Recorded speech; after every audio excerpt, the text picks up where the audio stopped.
Hello, Facebook friends. Well, I am at another scene right now where an apartment building here is damaged by the storm. Some ceilings are leaking. The residents, it's a pretty big building. Let me show you here. The residents are not being allowed back in. This is a big concern. Euclid and Delmar residents are not being allowed back in. They are sitting in front. Many of them are sitting right in front of the building because they were not letting them inside that building because obviously there is a danger.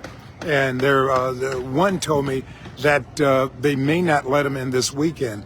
They're saying that's the word that they were given. So right now, many people are just trying to figure out exactly where they're going to go, what they're going to do this weekend. This storm obviously impacting so many people. There have been 5 fatalities thus far. I just left downtown at a news conference where the mayor and other city officials were kind of giving folks an update and a briefing on what's going on, what the situation is. She has declared a state of emergency in this city. There are about 500 first responders and city workers and other workers. A lot of other municipalities are pitching in to try to help the city deal with this emergency. How are you? How you doing, sir? Pretty good. One of the tenants just got off the phone with Red Cross, and they said they're not coming. They don't deal with tornado disasters in St. Louis. Okay. Because a lot of them have no... Do you live here? I do. Okay. So what are you hearing? What are they telling you? So I was told that Red Cross isn't coming to help, right? Because they don't deal with tornado disaster relief in St. Louis. What were you... Now, were you told you can't go in the building? Yes, nobody is allowed back in there, at least to stay the night. They could go in and get their stuff, but they can't stay. There's no power, there's no water. You know, they had the pipes busted, so they're not able to flush their toilets, get no water, or anything of that nature. Use the bathroom. There's no power at all whatsoever, and it's flooded from 7 and above and draining on down. So yeah, it's not safe at all. So it's not fit to go in. No. How do you react to something like this? Well, I'm military, so I'm a military man, so I'm used to it. There we go. So how do you react to something like this?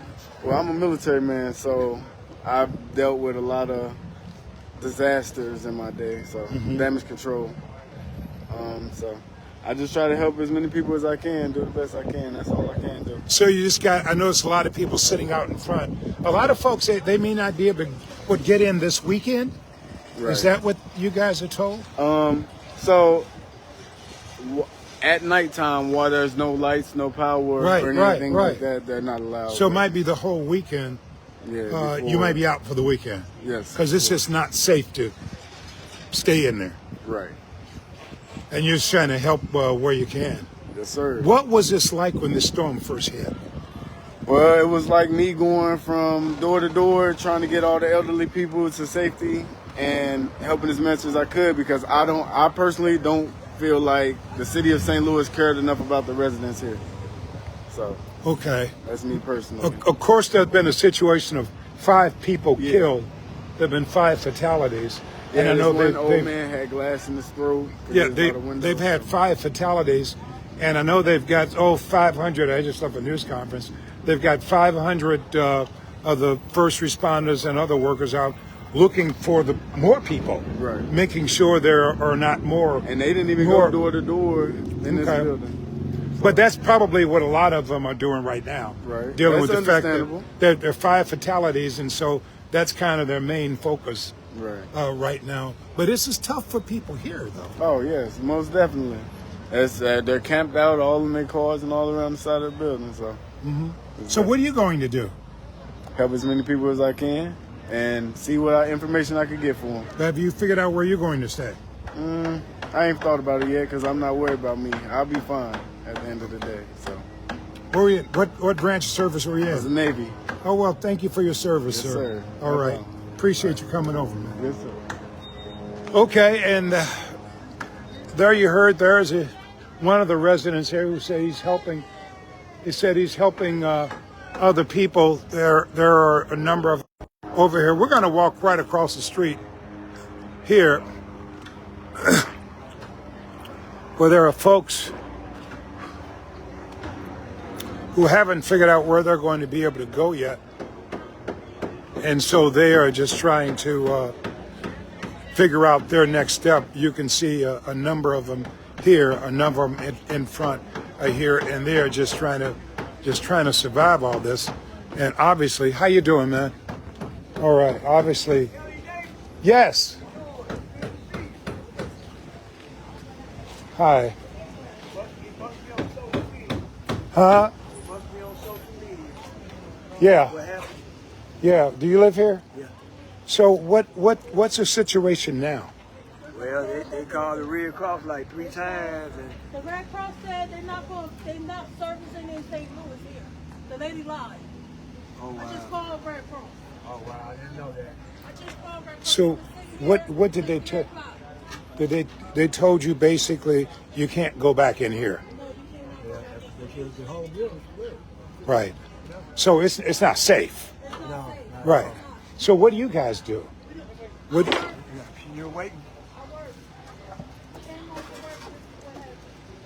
Hold on. I don't have nowhere for my kids to go. This is crazy. I'm sorry. Say that again. I work. Okay. I work at the hospital right here. Yeah. Came home from school. I don't need no water, thank you. I came home from work. My kids came home from school, and this is what happened. They said the Red Cross was here. They said the Red Cross was coming at 3 o'clock. The Red Cross never came. I just called them. They said they do not service in St. Louis due to the tornado storm. They told me. They said that 3 times. The manager told me that they called the Red Cross. So She who lied. told you? The manager? Who told you that? The manager that works here. What did the manager tell you guys? That they called the Red Cross, sit tight. Everybody's going to have Did the manager tell you guys that Face to the manager said you can't get back in We here? can't get back in here, no. So what are you going to do? It's nothing we can do. I don't have anywhere to go, my kids. It's nothing we can do. That's the manager over there. What you said? That's the manager over there. Okay. Do you have any place else to stay? No. No. No. Obviously, this has hit you pretty hard, hasn't it? Yes, and I'm not even from here. I'm from New Jersey. And I'm here by myself with my 2 kids. And you never expected anything? I never experienced this in my entire life.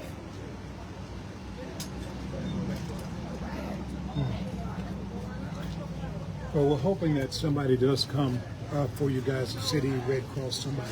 To see. Red Cross said they do not, there's not coming here. Okay. I just called them. Have you called any other agencies? They told me to call 311 or 211. Okay. They not answering the phone. They said they was closed. Yeah, I know there's a lot of people scrambling tonight. And 5 people have died so far in this storm. And I know they've got about 500 first responders and city workers and everybody searching all the houses to see if there are any other victims, because they've had 5 fatalities so far. They're not even saying how many people were hurt, how many injuries there are, but there are like 5 fatalities. And so I know they have a lot of their resources searching these homes for other victims, because they just don't know. They don't know if there could be other people who've died in this storm. They just don't know. So it's, but I hope your situation gets better. I hope so too. It will. That's what it is. Make me want to go back home. What you said? I want to go back. I want to go back home to New Jersey. To New Jersey? Yes, that's where I'm from. So you're here by yourself? Yeah, me and my 2 kids. Huh? Me and my 2 children. Okay, you and your sister are here? My children. My Your 2 children? You and your children? How many children do you have? I have 5, but I have 2 here. 2 Okay. little ones here. So you're basically trying to figure out what your next step is going to be. Yes. Okay. Okay, well, I'm gonna come back and talk to you. Okay. Well, that's the, you You can see the situation here.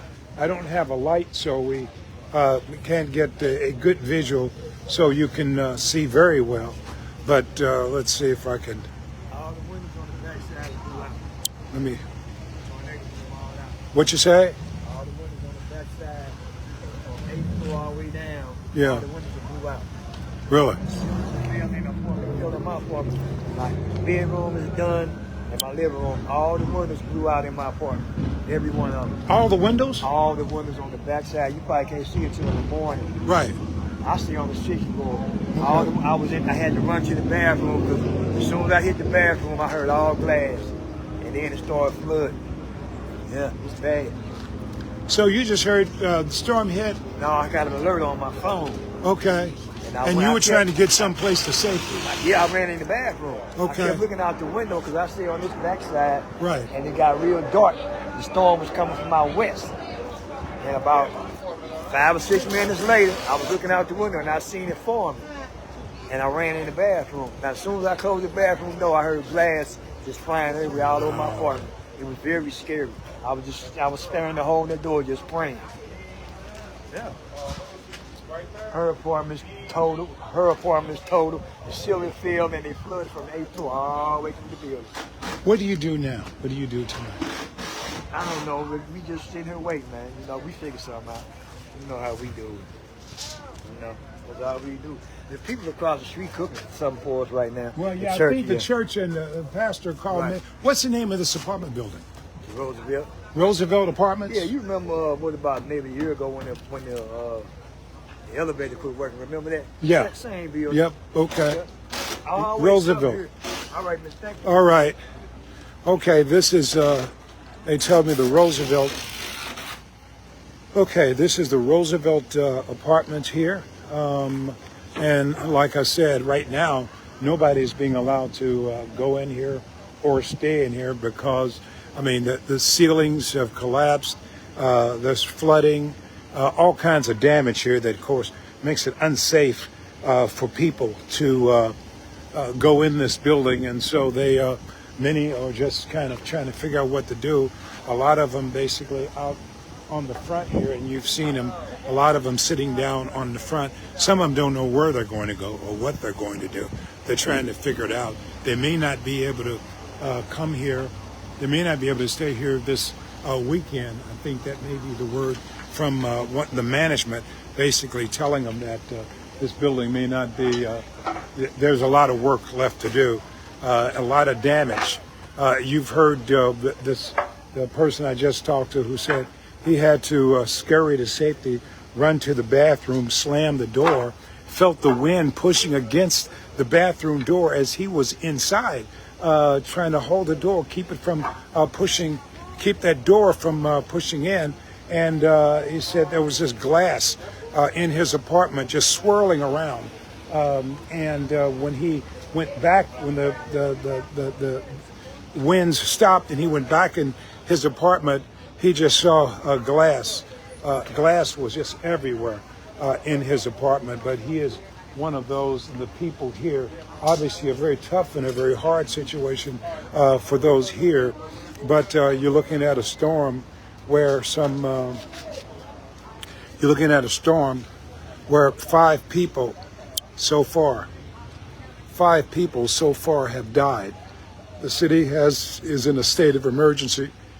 There is an all-out effort tonight, basically, to look for more people to make sure there are no more victims. And so 500 people, I talked to the fire chief, Jinkerson, at a news conference that was held, not that long ago, downtown. The mayor was at that news conference along with the fire chief and every other major official also there. And basically the chief said that the effort now is to try to look for victims, looking through a lot of these buildings. They say some 5,000 buildings. Hey man, I appreciate it if you didn't lean on my truck. Oh, sorry, man. They said some 5,000 buildings were damaged in all this. 5,000 buildings. I think they said like some 40 blocks may have been damaged. We've got a crew here right now, and what they're trying to do is kind of board up the windows. So that effort is going on right now, and they've got a crew involved in that effort. There's going to be a lot of board up tonight all over the city of all over St. Louis. There's going to be a lot of boarding up going on. That's what's happening right there. But over here are residents who are just trying to figure out what they're going to do, trying to figure out what their next step is, and many of them don't know. We talked to one lady who said she was here from New Jersey with her kids, and they were staying in this apartment building. Let me see if I can give you a look here. In this apartment building, and they just came down from New Jersey and now dealing with this. Now she's figuring out what type of help she's going to get in terms of some agencies and what kind of help she's going to get with this. Pastor? Hey, man. How are you, sir? I'm good. Help coming, calls coming in. What's the situation, Pastor? Pastor Mike Robinson. Yes. Found out about this building here at 711 North Euclid. Finding out. Step over here, Pastor. Yeah. Yeah. Get you a You know, little I'm a little bit. No, dark. right there. That's Just good. trying to get you a little bit of light. Go ahead, Pastor. So at 711 North Euclid, there's a high-rise apartment building that has no electricity, no plumbing, no gas, inches of water in some areas of the building.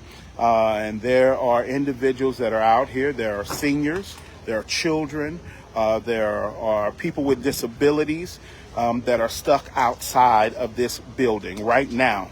And really, here's my thing, and you can hear the frustration in my voice. We don't have time to wait till tomorrow to figure this out. We got to do something right away. Individuals are just sitting out here. They're cold. The wind is blowing. They need help right now. And so here's the great thing. I text our mayor, and guess what? What? She responded. She did respond to me, and she put me in touch with the individual, the connection at the Red Cross. They have opened up a location for individuals to go. Grace United Methodist Church is open right now. We're gonna need help transporting individuals over to that location. They have 2 additional spots, she told me, that are on deck, and they will open up if needed. Wow. But our church has come out to help right now. So this was Mayor Cara Spencer that you reached out to. Yes. And so we got calls coming in that are individuals that are trying to help us, and we want that help. We need it so that we can take care of these individuals and others to make sure that our North City is not forgotten. And I say that again, we want to make sure that North City is not forgotten in this. I know this thing is pretty widespread, but There are 5 fatalities so far. Absolutely, and one just down the street here at Centennial, and tragic situation here. But we're gonna feed everybody. We got tents set up, so if you can bring drinks and food items for individuals, even some blankets. The kids, some of the young kids, they need blankets. It's windy out, and they have on shorts, and they had to leave with everything they had on. They had to get out of there with everything that they had on. So we need your help. St. Louis, you always show up. Let's do it again. How can people reach you If they want to help? They can either bring donations directly to 711 North Euclid, the parking lot. We're there. Or you can send it through City Hope STL, Cash App, City Hope STL. Or people are sending money through Venmo. That's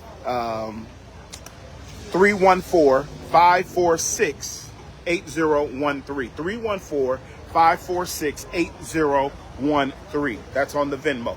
Well, I'm going to go get some money so I can give it to you, and then you can get what you need. We're going to go and get stuff. We're getting stuff. Yes, sir. Okay, so I appreciate it. I'm going to give you some money so that you can get some of what you need, because it sounds like you need a lot in this situation. We got to take care of these people. We're going to do it. I appreciate your help. All right, Reverend. I called you and you showed up. Well, of course. Thank you, Elliot. All right. Let me find an ATM and I'll be right back. Yes, sir. All right, thank you.